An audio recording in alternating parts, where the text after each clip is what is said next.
Greetings and bienvenue, Midnight Crew. Thank you for returning to this broadcast, and welcome to new viewers joining us for the first time. If you like a video, then feel free to subscribe. Some viewers may find the following video disturbing. Viewer discretion is advised. What's the most horrific shit you know? Around this time last year, late one night, I was sitting by my window on the second floor of my house smoking a cigarette. I then noticed in the middle of the street a guy sitting in what appeared to be a leather chair reading a book. He was facing away from me, and the book appeared to be a paperback. I was pretty weirded out by it, but wasn't completely freaked out initially. I then looked down at my cigarette to see if it was burning evenly, looked at it for probably 2 or 3 seconds, and when I looked back up, he in the chair was just gone. Nowhere to be seen. It's like he just vanished into thin air. And from where I'm sitting, I have a pretty good view of the street too. I feel like it would be really hard to get up out of the chair, pick it up, and carry it out of view in the 2 or 3 seconds I looked away without even making a sound on top of it. This was also around the time that I saw a bright white orb flying through the sky at a very fast speed. I saw it twice within the span of a week at nighttime. The same spot in the sky moving in the same direction and curving upwards before ultimately disappearing. I can't remember which event happened first, the guy in the chair or the lights. The thought of that guy being Men in Black crossed my mind, but that's staring to get a bit out there. I don't know what happened, but all I know is both of those experiences are some of the creepiest I've ever had. Seeing that picture is bringing back some horrific shit from my childhood. B12. Walking home from a friend's house, see someone walking towards me, turn around and go back to my friend's house. His door is locked and there are 4 new cars parked in the driveway and sidewalk. It's getting dark. Start pounding on the door and ringing the doorbell. No one answers and I hear no noise. Start running towards my school. See the tube slide. Run into it and press my legs against the roof to keep myself in place. Hear footsteps walking around on the wood chips outside. Hear something scratch around the outer shell of the slide. Hear the footsteps quickly run towards the school. Slide out and run home. I saw my friend only once until he moved away without saying bye or telling anyone.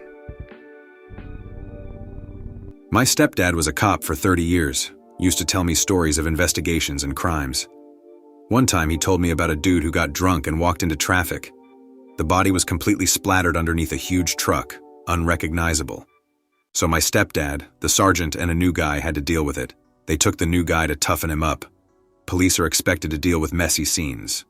So they got a hose and hosed down the truck and gathered all the little bits and pieces. The new guy just watched and vomited again and again. Fast forward to 2 days later and some nice old lady hands in a wallet she found nearby. Turns out it belonged to the dude who died, an alcoholic. I can still remember my stepdad's face when he told me this, gaunt and sad. The guy who got drunk and walked into traffic either on purpose or by accident was the father of the new guy.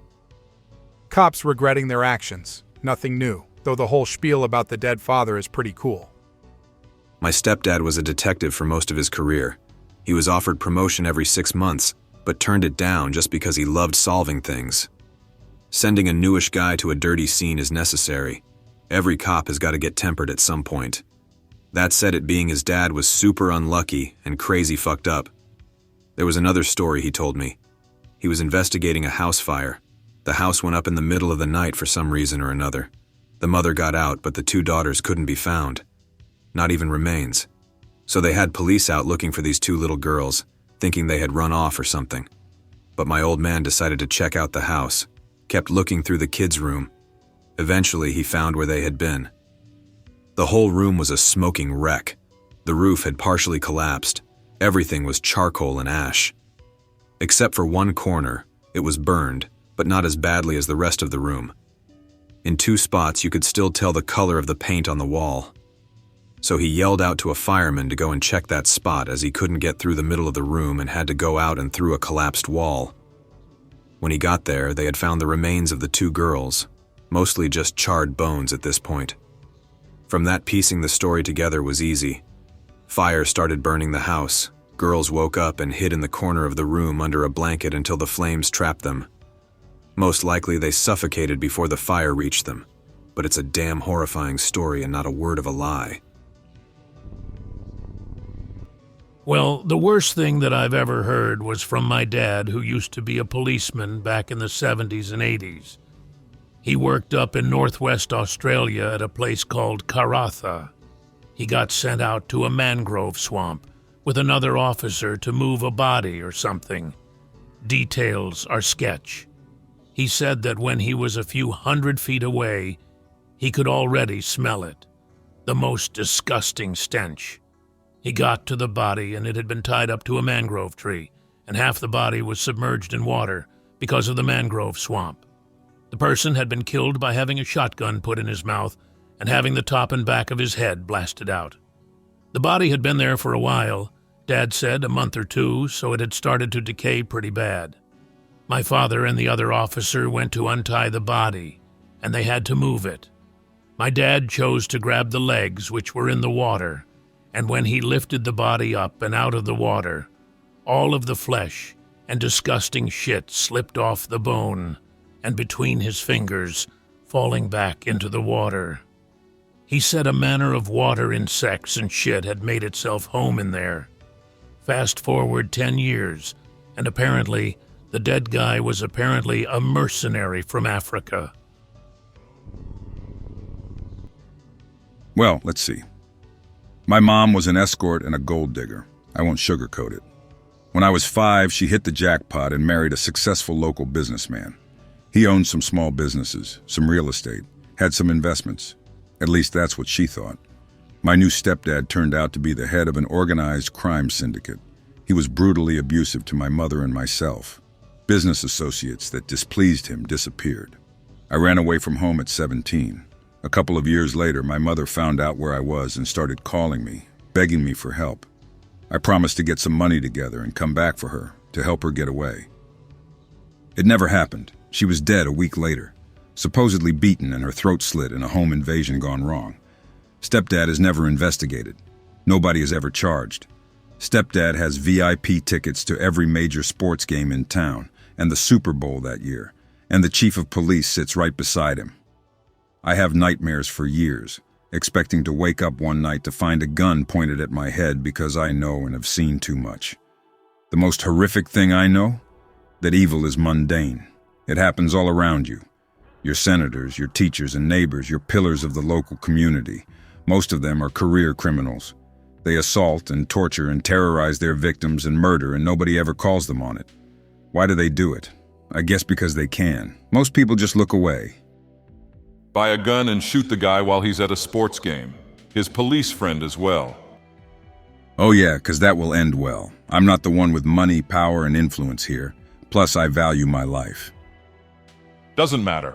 Use his vices to your advantage. All you have to do is buy a gun, learn to use it at a range, and go to him begging for help. Pretend you were stupid and lost everything somehow. He will love that you need his help because he craves power and will accept it without question. Kill him and leave. Or you could strangle him with a plastic bag. That will probably work better, and you could escape undetected. Do something. How can you let this go unnoticed? Sleepwalking. Yes, lame-ass sleepwalking is what terrifies me the most. So first of all, English is not my first language, so this might not be 100% clear to you. I'm the kind of guy who stays up late and sleeps in to like 2 or 3 p.m. every day when I'm on vacation. I also drink late at night, so that could have played some kind of role in this story. So one night, last week I think, I was at my parents' house, they live alone, and got bored, so I went downstairs with my computer and my phone, this is important later on, to watch some TV at like 2 a.m. After half an hour I get pretty sleepy and decide to go back up. The thing is, the door of my parents' bedroom is right next to the last step of the staircase. Keep in mind that I had my notebook in one hand and my phone, which I use as a flashlight, in the other, so I could never have closed that bedroom door without at least waking everybody up with that bright-ass light coming out of the phone's LED. Next day, my mother comes to me, all concerned, and pretends that I got up at 3 a.m. to close their bedroom door. Thing is, at 3 a.m. I had just gotten back to my room. At least I think so. And my mother is not the kind of person to tell any lies. If she says someone closed that door, then someone did. And that's where the sleepwalking comes in, because I absolutely don't remember having walked out of my room after I got back. But what's really terrifying is that knowing myself pretty well, I also know I would be able to seriously harm my loved ones in my sleep. First of all, I'm going to translate everything into English, although I'm actually from Latin America, since I know that there are more people here who speak English than any other language, or that's what I know. I don't know if what happened to me counts as paranormal, but I still want to publish it in some way or another.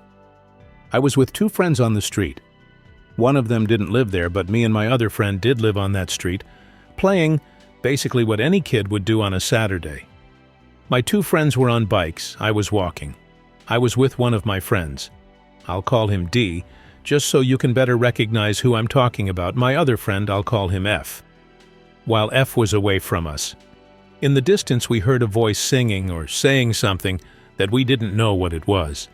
We thought it was simply someone listening to TV or some mass, but there was no mass nearby. Me and D went to see where the sound was coming from, and we saw 4 or 5 people in suits. There was only one woman, completely dressed in black, and with bags under her eyes, saying something in front of a store. I looked at D quickly, and he did the same. We didn't pay much attention to what they were saying, because we thought they were reading the Bible. Quickly the two of us walked away from them, just a few blocks away from them. My friend told me that perhaps a person had died in that house, but those who lived in that store, as far as I knew, had not been in that town for more than a year. Shortly after, F returned to us, although he was agitated. We told him what we saw, and he said that he had also seen those people on another street, only that they had made a sign for F to come closer. He ran, on his bicycle, quickly to where he had last seen D and me. I'm not going to say anything else for now, because I don't think it's something that serious considering everything that has happened on this site. The deep web, as is commonly discussed on here, the one accessible through Tor, is not a darknet. It's just a part of the open internet or clearnet that's easy to access. If it's displayed on a website, then it's been published. The real darknet consists all that is not published, but is shared privately between individuals, is fleeting, not stored on a central server, and cannot be accessed by the general public. The darknet is closed networks, IRC exchanges, and even the sneakernet of physically stored digital media exchange. Classic peer-to-peer file exchanges are part of the darknet, as are any conversations you have online that are not stored, usually IRC. Even telephone conversations are part of the darknet, and often conversations in online games. There are documented cases of people using characters in MMORPGs to arrange drug exchanges. And classically, chans are arguably darknet too, due to their fleeting nature, with your messages and images only stored until a thread dies, although this is debatable, especially with 4chan's archives now. So the darknet is not the deep web, and it might not be what you think it is, but think for a second about some of the shit that must go down outside of the open, published internet. If you've ever read about the experiences of people on the old bulletin board systems of the 80s and early 90s, then you'll know the kind of thing I mean. But nowadays, with much higher bandwidth, think of the kind of stuff that's exchanged online, but not on the World Wide Web, largely synonymous with ClearNet. This is where illegal exchanges take place. This is where discussion of crime and terrorism takes place, where illegal files are transferred, where plans are made.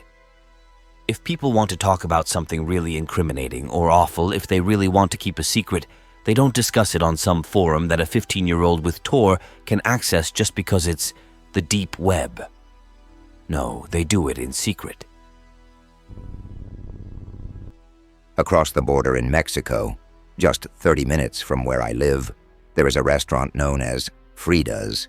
However, the original framework of the building which houses the restaurant was built in the 1960s, and at one point in the 1970s, it housed an arcade, complete with a carousel.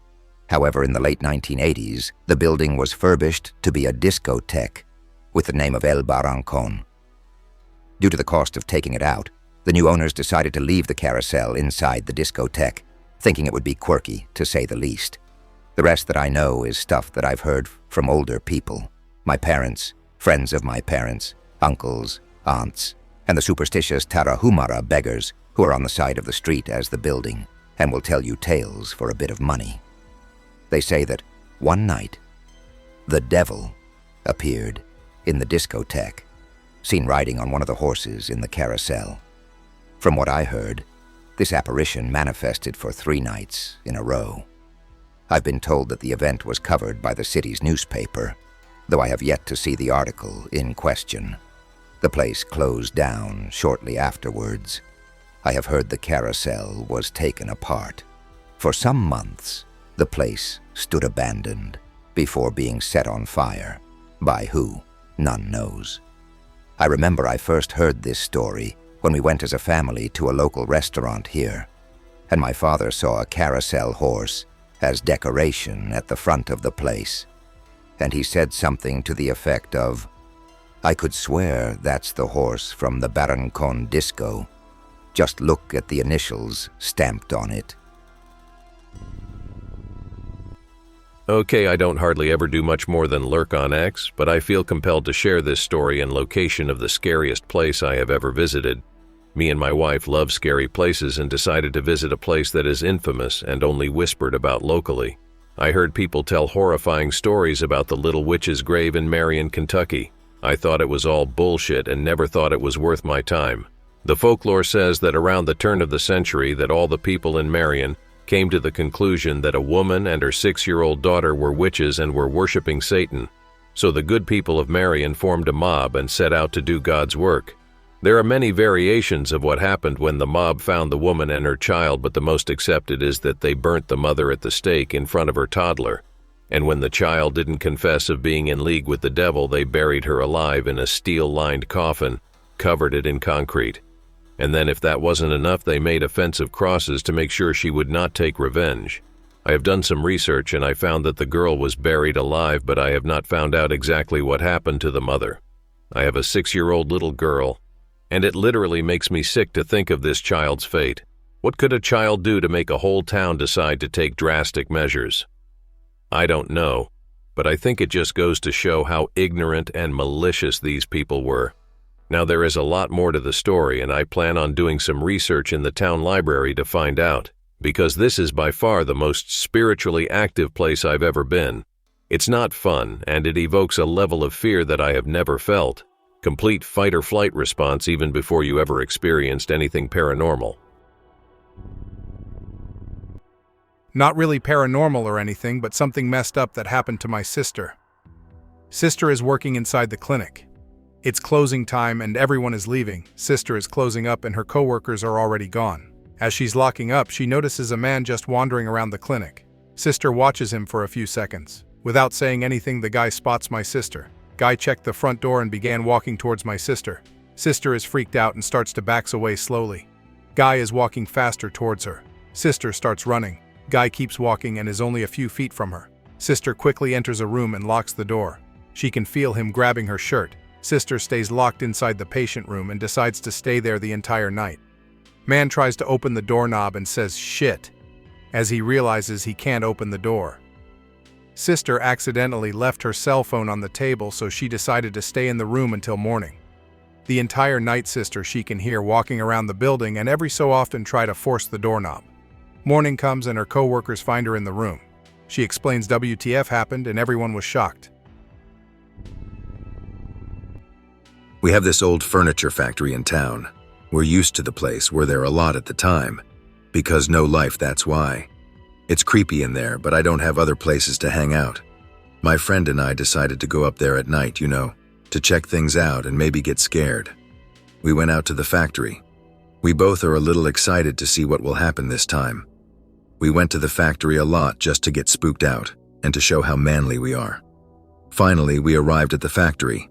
Same eerie feeling as usual, feeling that we are being watched. We proceeded to the back of the factory. Big light circles start to appear on the wall outside. We look around, check for any light source. No light source anywhere. Now there were suddenly 5 or 6 light circles floating aimlessly around on the wall, very slowly.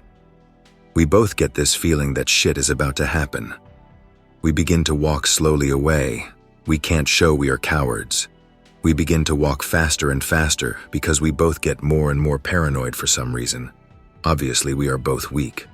We're away from the spot and thought that was some weird shit. We hear noises in the bushes beside us. Look over. We hear chain noises from the bush, 1 meter from us. We now ran as fast as we could. I will never forget this place, as I have so many stories to tell from this freaking place. I'm normally pretty skeptical about such things, and I always try to find an explanation. But I truly believe this place was haunted like shit. My heart beats so fast every time I talk about this place. Fuck. And sorry it's not that scary, but I'm not here to tell fairy tales. Because this is real shit. I could of course have said that a skinless creeper came charging at us, which would have made the story exciting, but also fucking rubberish. This happened to my fiancée when she was young, maybe 13, was playing around an abandoned house near her home outside of La Crosse, Wisconsin. This house had lots of property with woods behind it, and the house was boarded up. No one lived there, and these woods were very common for her and her friend to play in. One day she was running around those woods looking for her friend, and she saw a being. It looks like a man shape, frail, skinny, probably about 6 feet, maybe a little shorter. But the thing that was strange about this creature was it had no eyes or mouth or no distinguishing features whatsoever. No clothes, no shoes, but the exact shape of a man. It literally looked like it was wearing gray spandex or an entire suit of gray. She came across it from a distance. It was probably about 20 to 30 feet away, and she stopped, startled at first, but then ardently started to yell at it and say, "I see you. I see you." She was calling it her friend's name because for some reason at that distance, she just assumed her friend was playing a prank. The creature continued to walk towards her slowly and strangely without having any expression. As it got closer, about 20 to 15 feet away, she realized now that this thing was taller than her friend, and her friend couldn't have possibly had time to put these clothes on. It was just around that time she heard her friend in the front of the house yelling her name, looking for her, and at that time, she screamed. As she screamed and started to turn around, this thing immediately panicked and stopped going her way, turned around, and ran off. The incident scared the hell out of her, thinking about what that was, or what would it have done if it did get close enough, and did it only run away because it knew the friend was nearby and was another witness? I have to make it clear that nobody lived in those woods, and this wasn't really something somebody would have worn just willy-nilly in this area. It sounded very much like a creature in her opinion. To this day, she still believes it was some type of alien that happened to know she was alone. Be 11 p.m., be junior year in high school, home alone. Hear the floor creaks upstairs. Whatever old house. Go upstairs to get clothes and a shower. Hear knocking. Check it. No one there. Go back upstairs to take a shower. Midway through the shower wall begins to flash orange. It was only one wall. Mind you, in the shower with thick black curtain drawn. Take off running downstairs to the kitchen. Calm the hell down, start yelling. Grab a knife. Go upstairs and just start swinging. That was the 3rd time a wall has started flashing orange on me. Once when I was 8, once when I was 14, and once when I was 17. I started laughing afterwards because I had to seem completely fucking crazy. But shit like that happened the entire time I lived there. Had a cat that would come into my room and sleep on top of me. Awoke a few times to feeling him on my chest, except he wasn't there. Parents swear that when I was an infant, they heard voices coming from my room and often ran in with a bat to check. Tons of other weird shit. But ghosts don't exist. Live in the woods, 3 miles to the nearest neighbor, cleaning my rifle. See something rush at me from a bush 20 paces away. It's a man with a knife. Raise my rifle and shoot him dead. Bury him in the backyard. 1 week later, the police asked me about it. Tell them nothing. After that, black van pulls up near my house while I'm walking towards it from the woods after a hunt. 3 hands reach out of the passenger side windows and shoot up my house. Ready my rifle and shoot the driver dead. Passenger doors open up, shoot the 2 passengers dead. Hear crying, crawl towards the idling vehicle, 2 puppy German shepherds inside covered in blood. Bury the bodies, take the car to a scrapyard and take half the value in exchange for no questions asked and a quick cubing. Kept the pups. Would sometimes bark late at night. One night, the bigger dog runs out a window and comes back with bloodied teeth. Found broken jewelry on the porch. Last week, I found both dogs shot dead in my yard. I'm sitting here now with a vest, a pistol, and 3 mean-as-hell pound dogs. I'm ready. I hope that you enjoyed tonight's broadcast. If you enjoyed tonight's story, then please subscribe to the channel as more Greentext will appear daily. A new broadcast will appear when the clock strikes midnight Central Time.